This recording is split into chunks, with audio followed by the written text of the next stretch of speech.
Go ahead. Is that my prompt? Go ahead. Welcome to the virtual book club Unsettling Ideas Winnipeg chapter meeting. This meeting is hosted by the Office of Indigenous Engagement in partnership with Indigenous Students Month, hosted by University of Manitoba Indigenous Students Association. Danse, Anissa Wood, Indisadika Sun, Sawasik Ocean, Nihidu Inanu Isquio. Hello, how are you? My name is Anissa Wood. I'm from Nelson House, affectionately NCN Cree Nation. I'm a Rocky Cree and Swampy Cree woman. She, her are my preferred pronouns. I'm a member of UMISA, University of Manitoba Indigenous Students Association, and I'm the Women's Council representative for UMISA. I'm hosting this meeting on the traditional lands and territories of the Anishinaabe, Plains Cree, Oji Cree, Dakota, and Dene peoples, and on the homeland of the Métis Nation. This is Treaty 1 territory, and I acknowledge these lands as my keeper, originally being from Treaty 5 territory. I want to acknowledge Shoal Lake 40, where Winnipeg gets its clean drinking water. Shoal Lake 40 has been under a boil water advisory perpetually, as in they've never had clean drinking water available by tap. Water trucks satisfy the household requirements for water within the community, and families rely on water tank to access this water. We will continue to commit to advocate for all First Nations' right to clean drinking water. Unsettling Ideas is intended to engage students, staff, faculty, and community in discussions around anti-racism, decolonization, and reconciliation. The book club originally launched in 2016 in Regina, Treaty 4 territory, and has now expanded to Winnipeg, Treaty 1 territory, in Métis homeland. All titles of the book club are authored and or edited by Indigenous writers, thinkers, academics, and community members. It is with good intention that we ensure this meeting is open to as many community members as possible. Thank you for being here tonight. The fall 2020 assigned reading for Unsettling Ideas is Billy-Ray Belcourt's memoir entitled A History of My Brief Body. This is Billy-Ray's third publication following his two works of poetry, Indian Coping Mechanisms and This Wound is a World. In 2018, Billy-Ray won Canada's most notable poetry award, the Griffin Poetry Prize, for This Wound is a World, making him the youngest recipient in the award's history. Billy-Ray is from the Driftpile Cree Nation. He is an assistant professor of creative writing program at the University of British Columbia. We are honored to have Billy-Ray Belcourt join us this evening to guide us through tonight's discussion. We ask that all mics are muted while our guest is speaking, and a question and answer period will follow. Please direct questions into the chat of this meeting, or for those following along on Facebook, please leave your questions in the comment section. We will do our best to get to as many as possible. And now I'd like to invite Billy-Ray to tell us about where he is meeting with us from tonight, and to dive into some reading and discussion from A History of My Brief Body. We are honored you can be here this evening to talk with us. Hello, everyone, and good evening. Thank you for joining me. Thank you to everyone at the university for having me, for making this event possible. Thank you, Anissa, as well, for that lovely introduction. I am zooming in from Vancouver, British Columbia, the ancestral unceded lands of the Musqueam, the Squamish, and the Tsleil-Waututh. I am from Driftpile Cree Nation in northwestern Alberta, Treaty 8 territory. And I'm going to read, as mentioned, from the novel, but I thought I would actually, not the novel, the memoir, but I thought I would begin with a poem I wrote earlier this year in the middle of the pandemic. It's called Great Canadian Novel. To love a man, I must become a good citizen of my country. See the problem? Even when I am beautiful, I am an enemy. If you see us kissing in a forest as if the forest was not already singed by our guiltiness, do not say anything. You are too late. Turn back. Now is not the time for another war. It is almost summer, and I'm a lost cause. I promise I have never been fit for battle. A grandmother waits on her front porch for a half-dead boy to return from a war otherwise known as the present. She looks like a painting older than he will ever be. It is ordinary and Canadian. Because the boy is Canadian, his tenderness is always already a rotten fruit. Because the boy is an Indian, his future is a difference between plunge and plummet. Oh, violent semantics. She wants him to live at least a day longer than she will. Some nights she builds 2 statues that look like them from the clay of her grief. In a field full of April moonlight, it appears as if they are dancing. What she knows is that proximity matters in loss, that a face too cold to be human nonetheless allows for a kind of caressing less brutal than solitude. Canadian solitude. Last night I was candle wax hardening around all 10 of his fingers. This morning I did not add up to even one hand. What now? And with what body? What now? In Alberta, a man threatens to transmit a deadly virus to my people. Who else to tell this story to? And what to do with the heap of metaphors that, if I do not move fast enough, someone will call public art. History moves fast, gallops. I eat its dust in the name of poetry. In the name of poetry, I eat just enough to survive. What I am is what comes before the opposite of conquest. I survive as if citizenship confers a chance at survival and little else. As if a country wasn't an ever-tightening feeling in my chest. As if poetry wasn't an ever-tightening. Confession. I want to be a poem more than I want to be a poet. With an open mouth, the poem says, enter. I'm going to jump around the book for a bit, so hopefully it doesn't feel too fragmentary.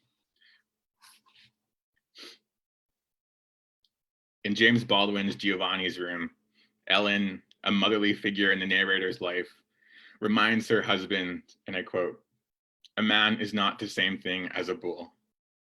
The connotation is that we shouldn't raise boys to become men overcome with animalistic rage. As Simone de Beauvoir might have it, one isn't born a beast, but rather becomes one. Perhaps this isn't quite right. Maybe the most dangerous animal isn't a man with doors under his feet and walls in his fists, but a man on his knees, afraid of the ceiling, all too intimate with the earth. It is our luck as Indians that the horizon of love is unreachable by ship or feet. When my ancestors had nothing, the night was still devoted to them, to being the body's negative space.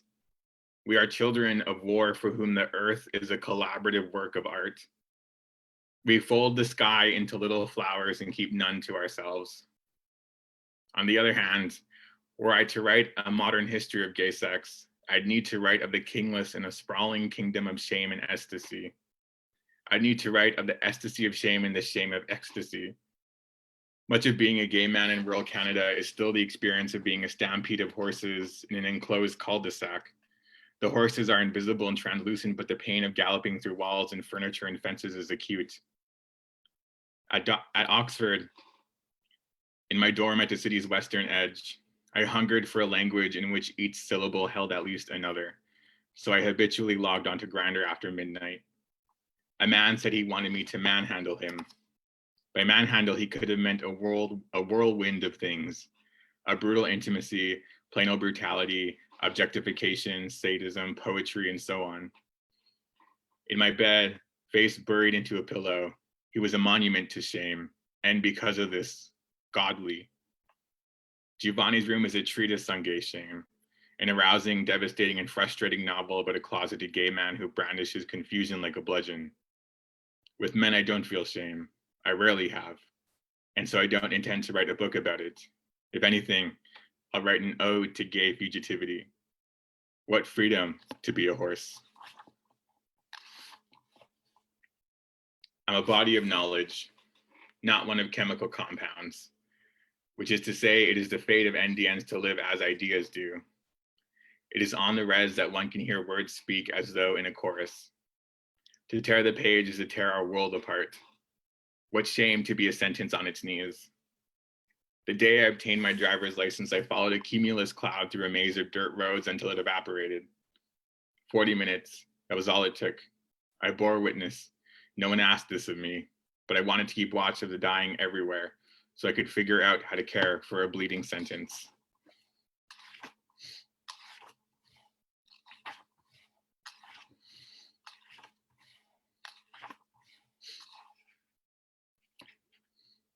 Indian writer bemoans the red condition, which is that wherever he goes, he posits his queerness as a metaphysical conundrum. With each lispy word, modern history aggregates inside him like a wasp colony. Everywhere he is met by rows and rows of Michel Foucaults who promise he is freer than he thinks. Indian writer chuckles to himself now and then about the idiosyncrasy of this. Indian writer is reminded of Judith Butler, who in Gender Trouble ruminates on what she calls the sentimental Foucault. The Foucault who, despite his paranoid habits of diagnosis and disavowal, sometimes paused and stood beside himself to nod to a less disciplinary elsewhere. Legendarily, Foucault seldom spoke about himself. He and Indian writer don't have this in common. But Indian writer does suspect that Foucault's sentimentality had everything to do with something he has already written down in another poem. No one runs the theory unless there is a dirt road in him.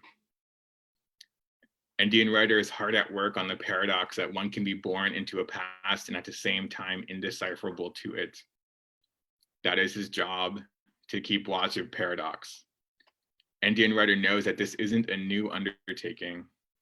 To be unoriginal might have humiliated Indian writer a few years ago, but it doesn't matter because today he's in a boat with a bunch of Foucaults, minutes away from an island where the only universal is that there are no bodies to bury, and thus no longer a need to make shovels out of our hairy hands.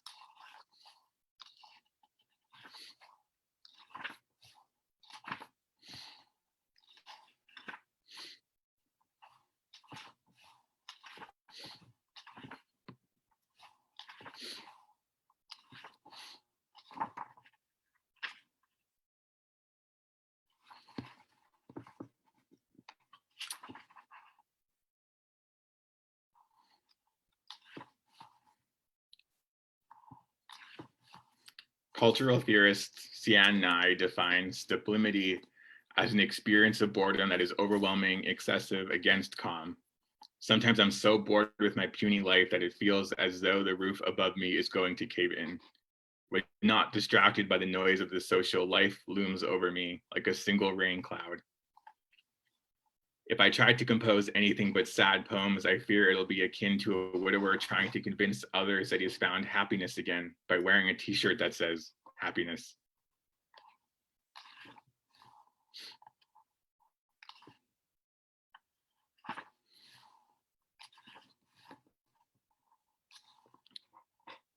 Once upon a time. This is desire's organizing principle, its political anthem. Desire runs in all directions, forward, backward, into the earth, toward the sky. If it could, it would hurl our bodies onto the ground with the force of the history of human dissatisfaction. It would stamp us into our environments, amalgamating our interior and exterior lives, which is something we've all wanted at one point or another. Desire, like writing, initiates a war waged against the I, its permanency regime. In desire's path, we are a thread of smoke unspooling from a stranger's lips. Desire is no light thing, writes Anne Carson in Autobiography of Red. Desire is heavy, dark, serious. Desire is to time as the hunter is to the hunted, one might speculate. It seems to me, however, that desire is to time as the forest is to the hunter and the hunted. An enormous desire is a climate whose logics elude anthropological explanation. Desire is a present tense verb whirling into the future tense. Desire unfinishes us. Desire unfurnishes us. We are houses out of which it empties the furniture such that we can be peopled again. When two bodies embrace, they become a window. Gender is what's heard when wind touches glass. Remember, by the time sound reaches the flesh, innumerable bursts of light have already shot through us.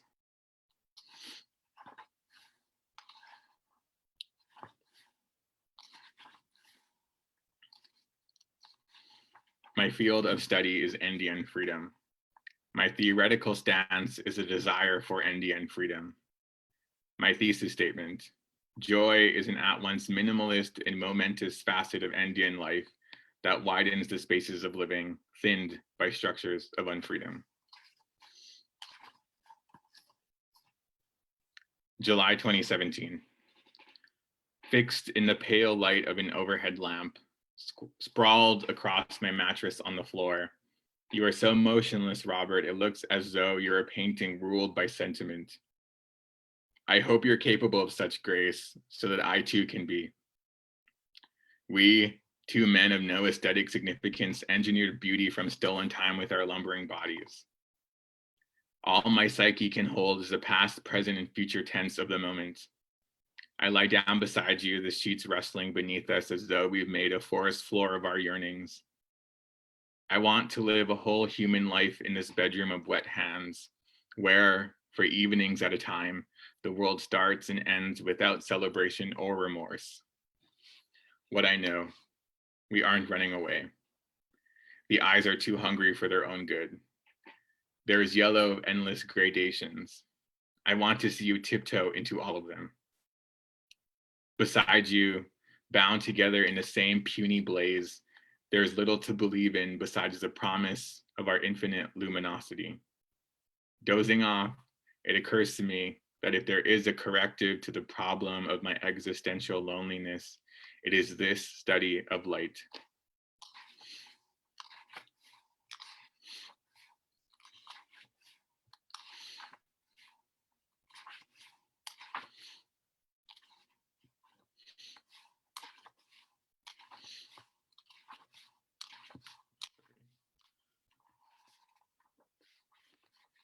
I'm going to read a bit from near the end of the last essay,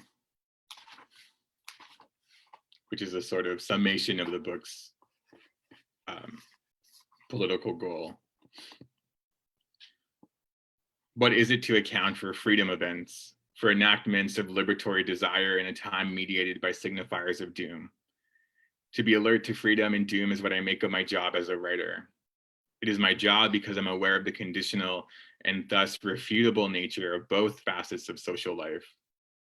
We can understand doom as the ways in which the knowledge of one's killability sits in the air, menacingly, and how that brutal information is renewed by quotidian and spectacular acts of violence in daily life. Freedom makes breathing easier. It begets an atmosphere governed by joy, not oppression. Freedom is a measure of breathability. A writer then is also the public's barometer of terror and freedom. What does freedom demand? An old question, but one that requires ongoing renewal. My understanding of freedom's demands come to me by way of a number of theorists and writers who have all in their own ways refused the status machinations that inhibit joy and possibility for the queer and racialized in the Americas and elsewhere. I'm reminded that freedom is itself a poetics, in that it seeks to re-schematize time, space, and feeling in the direction of a future driven by an ethics of care, a relational practice of joy-making that is all of ours to enact. Thankfully, Dionne Brand has provided us with mantras for political life in this anti-earth, cruelty-loving age of white dominance. She says, "They hate our freedom, so only freedom matters. They hate our freedom, so only freedom matters." What determines our lives as NDNs and or queers, our pain and trauma, love and hope. Death looms at all scales, individual to planetary, but there is also an ecology of creativity, one indivisible from our futurity. In the face of an antagonistic relation to the past, let us start anew in the haven of a world in the image of our radical art.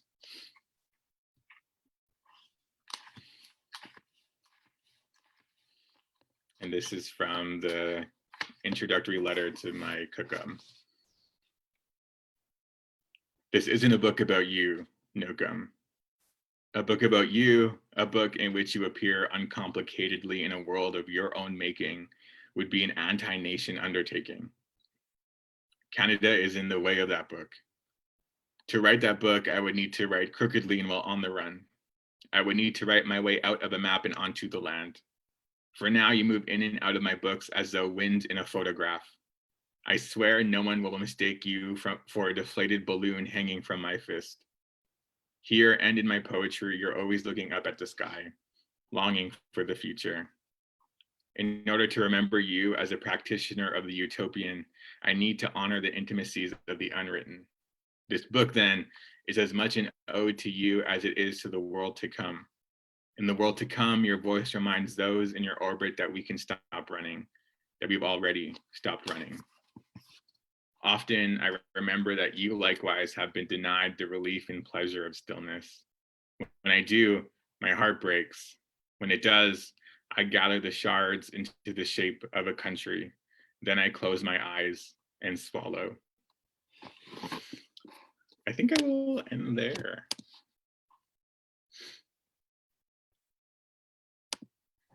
It's 6:54 right now.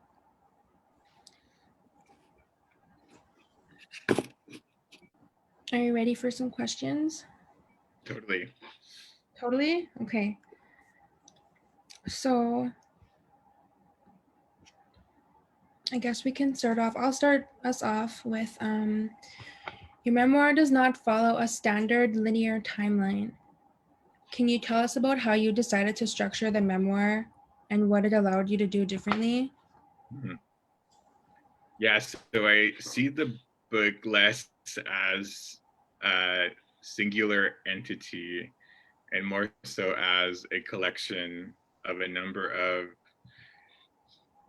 distinct but enmeshed essays that came together over a period of about 4 years.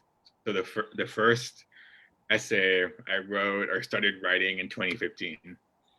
The last one at the end of 2018. So I guess that's 3 years. And there were many nights where I was in bed wondering if I should do something differently, if I should have a more linear narrative arc, if there should be some sort of chronological order. And I had some conversations with my editor at Penguin, and we talked about what the book, what the book wants, what the essays, as individual units demand, or what they call for in both a political and an aesthetic sense. And then I ended up thinking about the possibilities of juxtaposition, of proximity, that I was inspired by a number of writers who, for whom fragments are, their operational mode. And I wanted to also, I think, though I didn't voice this as I was writing the book, but in retrospect, I think I wanted also to honor the ways in which memories return to us. They don't return to us fully formed. They don't return to us in any sort of sequence that adheres to the passage of time. They come to us in messy collages, in bits and pieces, out of order, out of sync.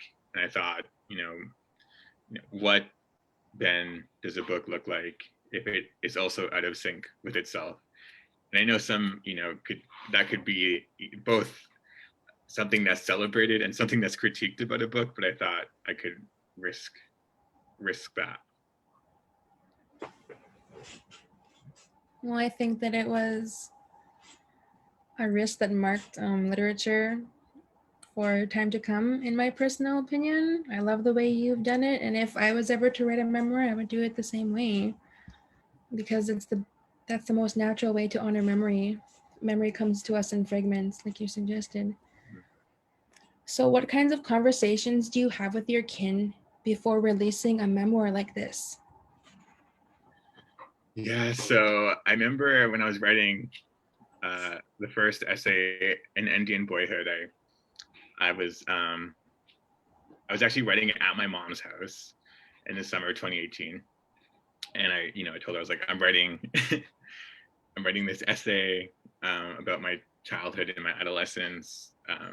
And I read some bits and pieces to her, and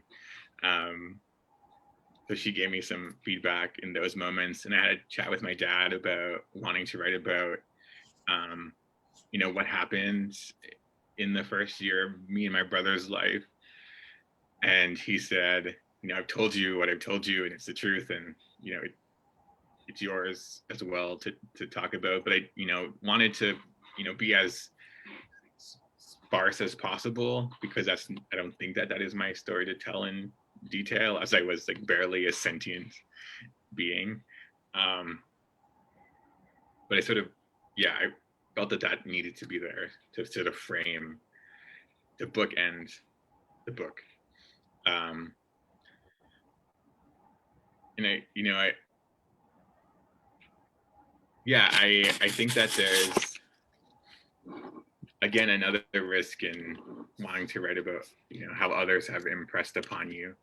And like with my cookum, I only had like celebratory, loving things to say. So she's like very supportive of that.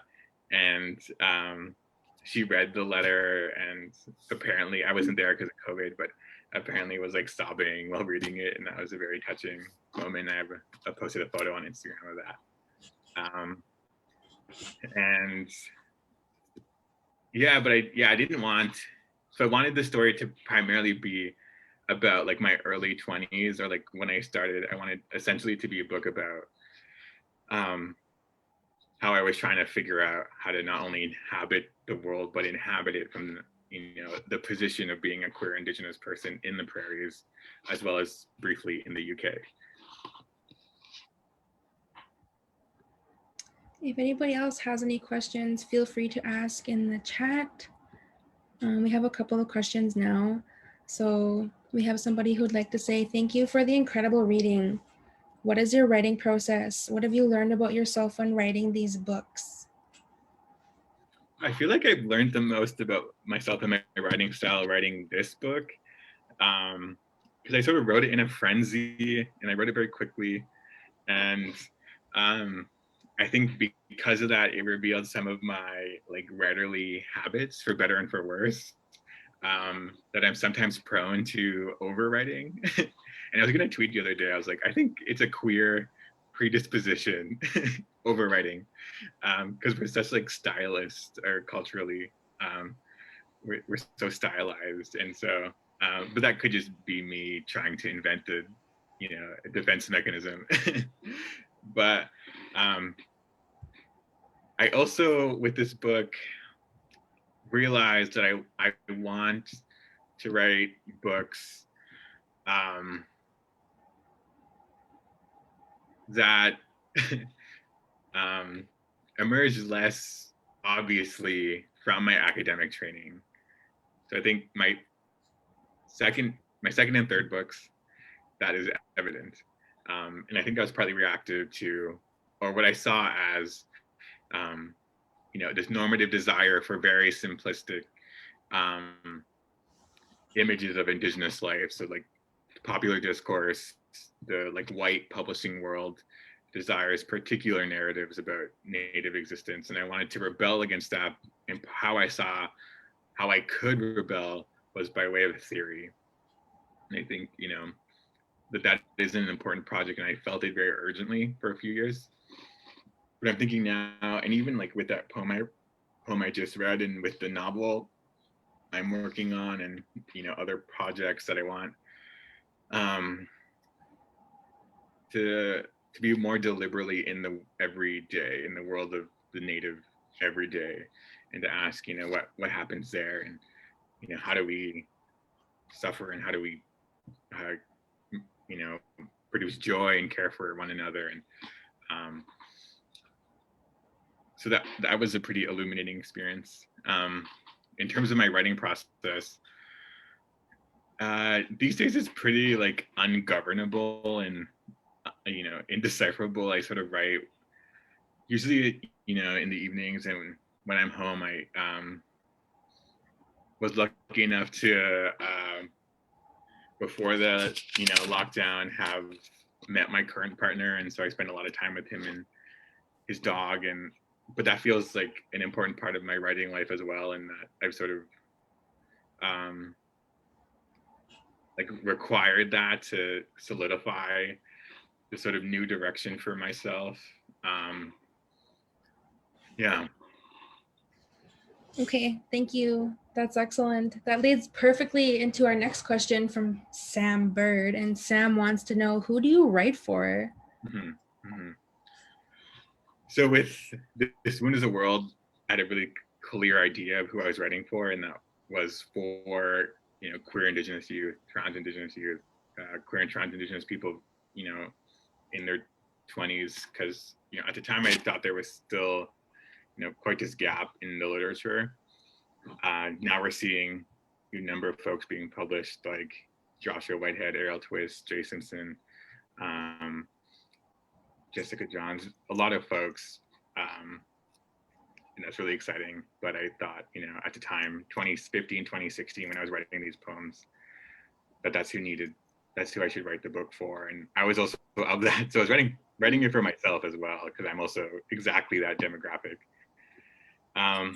And then with these last two books, I guess I was a bit more self-indulgent in wanting them to be expressions of my artistic self, and to write into the question of why I was writing and what compelled me to write, and, you know, about what did I feel urgently I needed to write.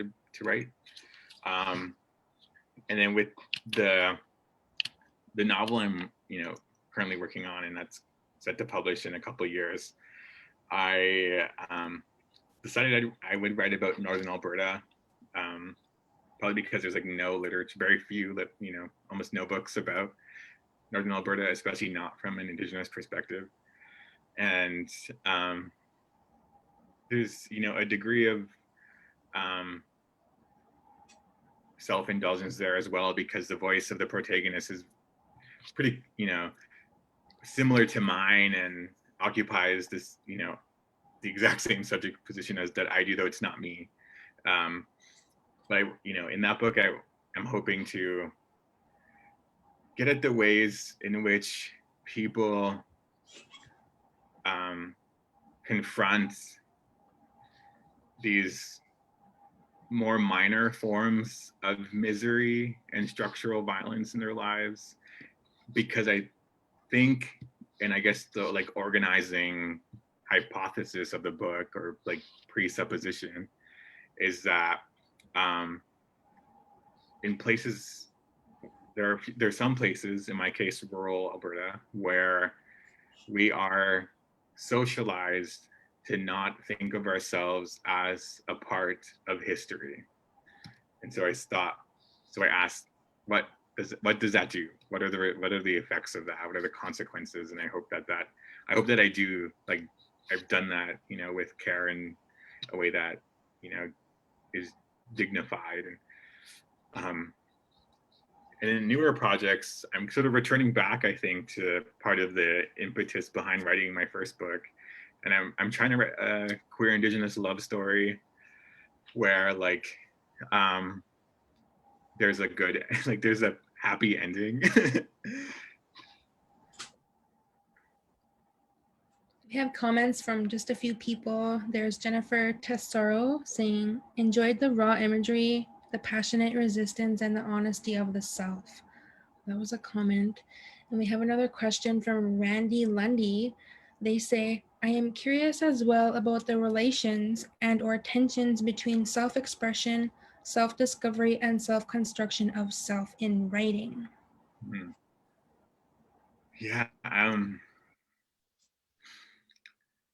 I think there's always this tenuous choreography one is doing when they're writing, especially in the autobiographical mode, or in poetry as well, if it comes out of lived experience, which is that, you know, the conundrum being, like, you know, how do you speak from a grounded, authentic place when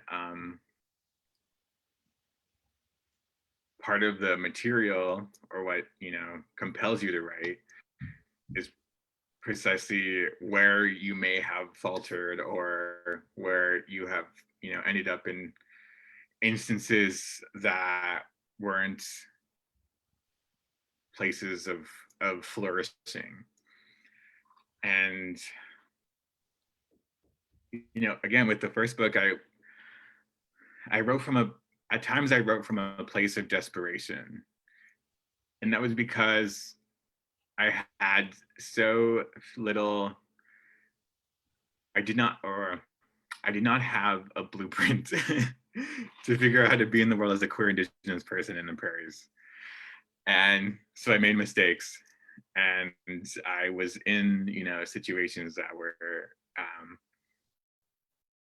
not like overly traumatic, but like that would, affect who I was becoming, or what my personhood, the contours of my personhood would become. And so I think, like, for across these 3 books, that's been like one of the key sources of my creative drive, is to, examine those moments and to say, to figure out how they happened, or like what are the possible, again, consequences of those moments. But I also hope in, zeroing in on like very particular experiences, things that I personally have gone through, that there's some sort of outward resonance, and that, other queer Indigenous people in particular, can not necessarily see themselves, but can, empathize or connect in a way that's not simply about, reading, but of living a full life. Yeah. We have another comment from Jennifer Tesoro. She wants you to know that the voices you bring to the page give courage for silenced voices in our readers, my own consciousness. Thanks for writing. Thank you. And we have David. He says, I have noticed your engagement with various Black theorists and writers. In your engagement, has there been anything particularly generative or surprising that has emerged in that intersection?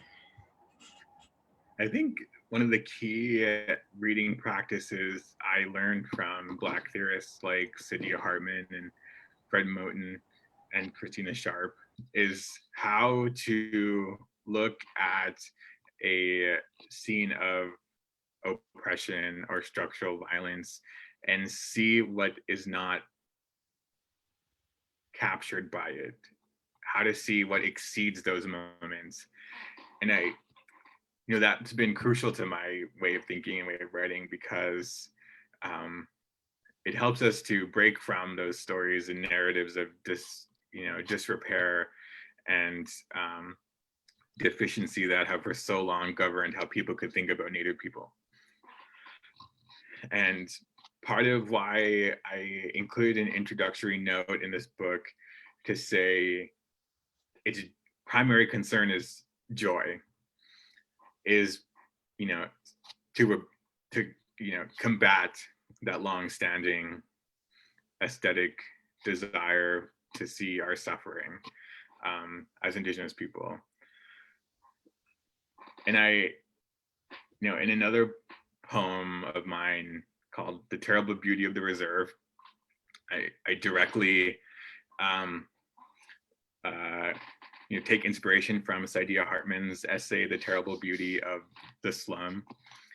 And, that was I feel like writing that poem after reading that beautiful and important essay was a sort of like touchstone in my own intellectual development, because I thought, how do we rethink the reserve, which, as we know, is so overdetermined by settler law, settler ideas about Indigenous existence. It begins as a kind of open air prison in the country. So, how do I rethink that? How do I see the, political nature of our intimacy that the reserve makes possible? And that was only, I think that was only possible after reading that essay. And maybe I'll read that. I have my books here, so I'll read that poem very quickly. It's The Terrible Beauty of the Reserve, after Saidiya Hartman. Everyone's uncle thinks he is the world's most handsome Indian and no one says otherwise. Res dogs roam about without having to perform emotional labor for humans. They eat where they are welcomed, which is everywhere. Most who live here don't know they are in the ruins of a failed experiment of epic proportions. Teens blaze to feel the euphoria of being outside memory. We all bathe in the sociality of the hangover. It isn't that no one has time for themselves. It is that they're always playing cards or talking about Connor McDavid or carpooling to bingo or babysitting their brother's kids. We all owe something to someone, so we congregate under the presumption of debt, and this is always already. We all joke about falling in love with our cousins, but we are all perpetually falling in love with our cousins in a platonic way because we grew up together, and no one was alienated by the tyranny of the couple form. Vehicles pass through in droves, but no one looks. So we disappear, hands intertwined into the freedom of a shimmering anonymity.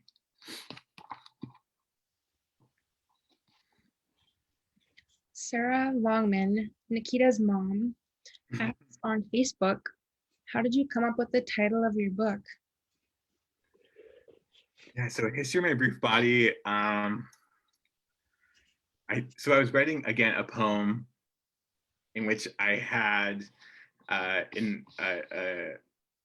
was a constraint at the level of syllables. I was writing a modification of the sonnet, so it had to be between 9 and 11 syllables. And within that constraint, this phrase, popped up of, the brief body. And so I thought, well, titles often say a brief history of something.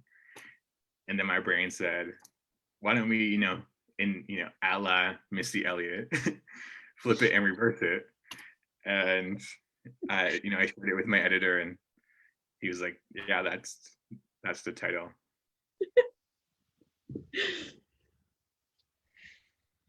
I'm amazed. Like I have so many questions, but I'll just, I'm hosting, so I'll save that for later. We have Annie Mahan who says, I recall reading that you teach writing at a men's prison. Can you tell us about that experience? So in 2017, I volunteered to teach a short course on poetry to inmates at the Edmonton Remand Center. And the Edmonton Remand Center is the country's largest prison. It is a quote unquote state-of-the-art facility, and it's located on Edmonton's outer edge. And it's an infamous prison because folks from all over the province are imprisoned there. And of course, as is the case, across the country, especially so in the prairies, its population is predominantly Indigenous. And there are many Indigenous men there from Northern Alberta. And what's also important to note is that 70% of those held at the remand center have not yet had a trial. And because of the workings of the criminal justice system, how racialized it is and how slowly it moves, folks can be there for, years, months upon months, without any sort of legal reprieve.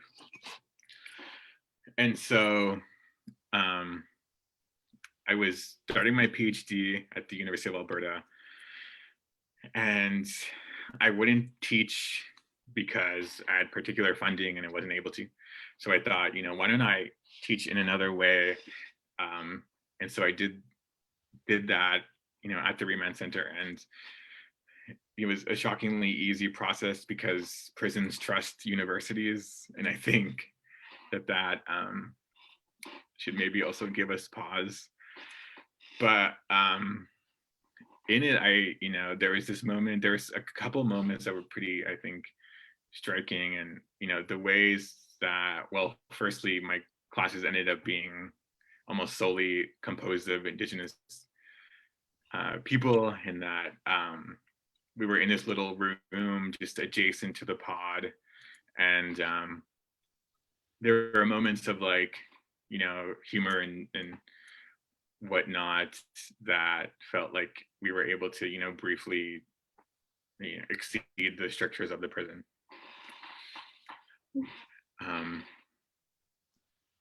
Yeah, I have not taught at a prison since, or continued in that,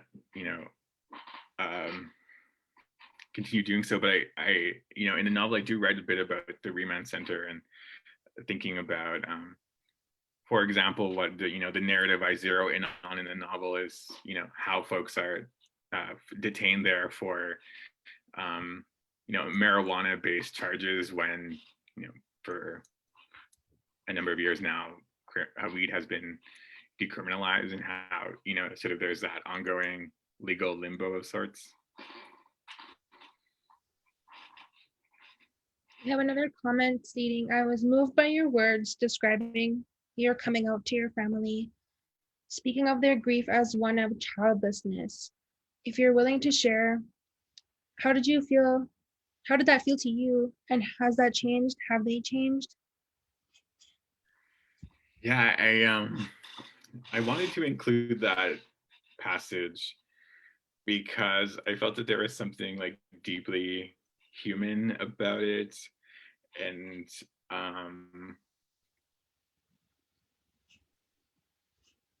it was a symptom, of course, of some narrow understandings of queer life, and I simply had to be like, oh, of course, I can still have a family and I can still be a father if I want to.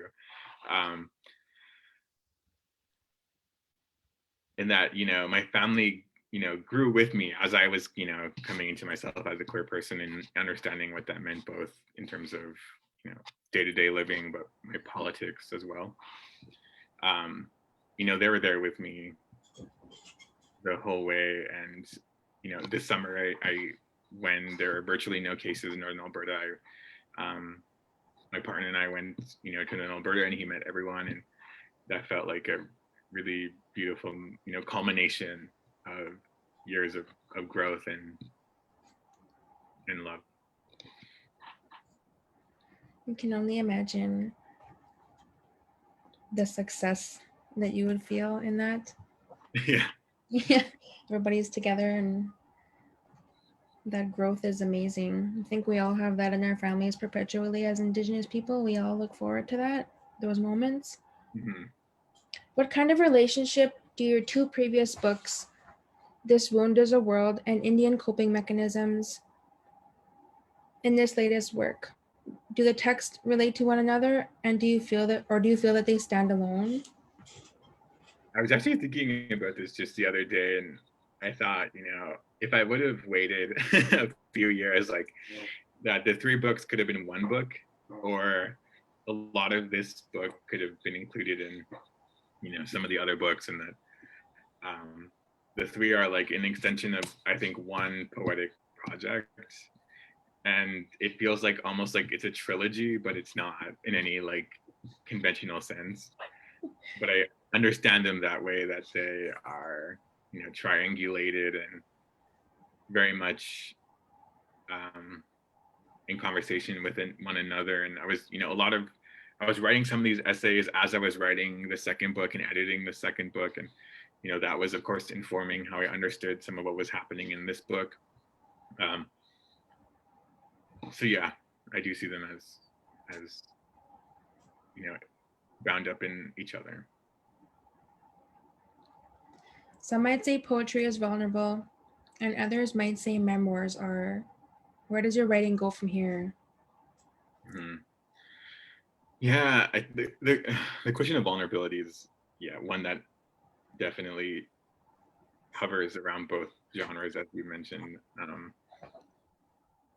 And I do wonder how, like, whether that will continue with the novel, and or whether folks will, examine it with the same autobiographical lens that they do the poetry.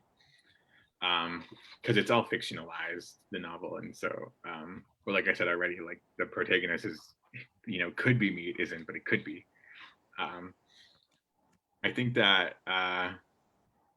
I have less like lived experience to write about, and I would need to wait, a few more years at least to write another memoir, but I don't see myself doing that quite, in the near future. But I do hope that in, turning to fiction, that I feel like I'm essentially rewriting some of what I've already written, but in a way that I think allows for more, I want to say both like complexity and like specificity. Like I don't feel so bound to, narrating solely the, truth of what I went through or what I experienced, which, has been the case so far with these books. But I can ask, larger questions about, Indigenous lives that aren't mine, and that I see as being a set of general experiences. Okay, and I guess we have one more time for a last question. You had mentioned overwriting when you're trying to describe your process of explaining. What do you mean? What do you mean by overwriting? So, so this is like, comes by way of, like theory and like, theorization as sometimes feeling, like the point is not to, what is prioritized is not necessarily like communicating a point or, rendering things commonsensically, but to write like large sentences in the sense both of length, but also of like, how much the sentence is trying to pull off, whether that be in terms of like the languageness of it. So like I oftentimes wanted to write like poetic sentences, that sometimes like got in the way, or wanting to, theorize something, more in the interest of sounding a particular way than, again, like meaning making.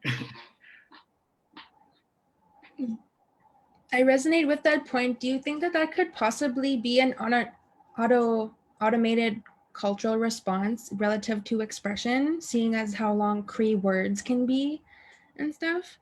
I think I would, that could definitely be what, the possibility. And I do, again, it's both a queer and Cree condition perhaps, but I do, that is a lovely thought.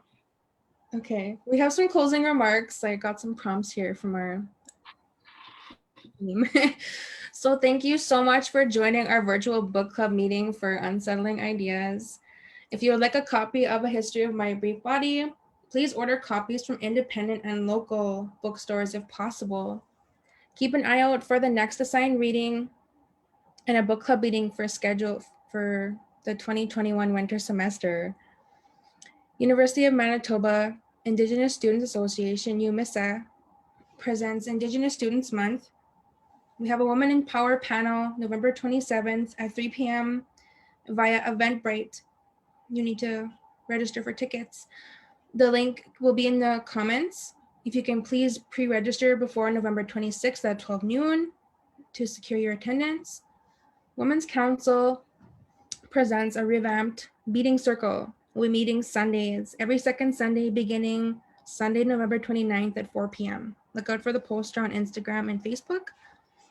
There is also an Ojibwe language table happening November 24th at 5 p.m.